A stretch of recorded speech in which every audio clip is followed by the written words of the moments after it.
नमस्कार बंधू भगिनींनो, आपल्या देशामध्ये त्याचबरोबर आपल्या महाराष्ट्रामध्ये विविध ठिकाणी आढळणारा एक वृक्ष म्हणजे कडुनिंब। विविध आजारामध्ये कडुनिंबाची साल, कडुनिंबाची पाने, त्याचबरोबर कडुनिंबाच्या निंबोळ्या, त्या निंबोळ्यामधील गर अशा विविध भागांचा आपण वापर करत असतो। या कडुनिंबापासून कोणकोणते आजार दूर होऊ शकतात हे आपण आजच्या या व्हिडिओमध्ये पाहणार आहोत।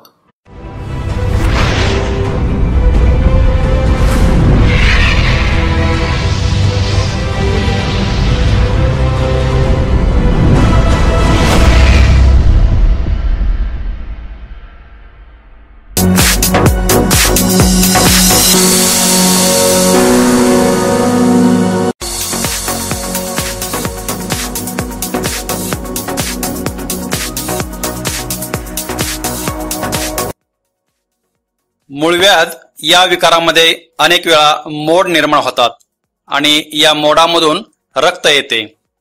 यासाठी कडुनिंबाच्या बियातील मगज, नागकेशर, इंद्रजव व पांढरा कात सर्व समभाग घ्या, त्याचे चूर्ण तयार करा। त्या चूर्णामध्ये थोडेसे भाजलेल्या रिठ्याचे चूर्ण मिसळा व सर्व चूर्ण एकजीव करा। हे एकजीव झालेले चूर्ण रिकाम्या कॅप्सूल मध्ये भरा। सकाळी व संध्याकाळी एक एक कॅप्सूल घ्या।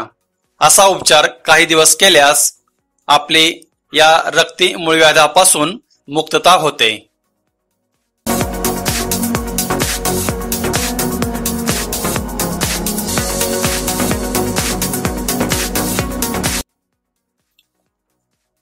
अनेक वेळा शरीरामध्ये उष्णता वाढते।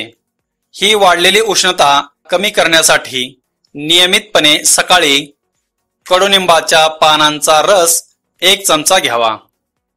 उष्णता तर कमी होतेच, परंतु त्याचबरोबर शरीरामध्ये वाढलेले आम्लपित्तही कमी व्हायला मदत होते।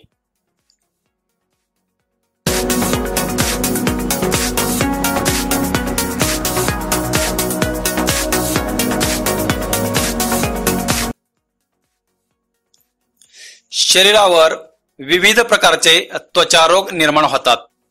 खाज, खरूज, नायटा, गजकर्ण असे विविध विकार निर्माण झाल्यास यावर कडुनिंबाचे तेल किंवा कडुनिंबाच्या पानांचा कल्क लावावा।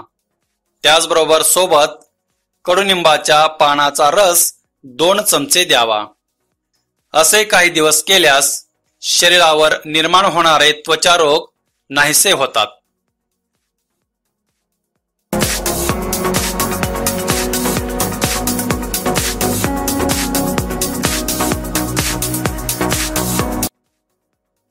विविध योगिक साधना करण्यासाठी तीव्र कामवासनेवर नियंत्रण हवे असते। या तीव्र कामवासनेवर नियंत्रण ठेवण्यासाठी नियमितपणे सकाळी अनुशापोटी 1 ग्लास कडुनिंबाच्या पानांचा रस घ्या। हा रस घेत असताना क्रमाक्रमाने वाढवत जाऊन 1 ग्लासापर्यंत यावे। असे केल्यास तीव्र कामवासनेवर नियंत्रण मिळवता येते। जर आपणास हा व्हिडिओ आवडला तर लाईक करा, शेअर करा आणि आमचा YouTube चॅनल सबस्क्राइब करा। त्याचबरोबर शेजारील बेल आयकॉनवरती क्लिक करा, म्हणजे आमचे पुढील येणारे व्हिडिओज आपणास पाहता येतील। धन्यवाद।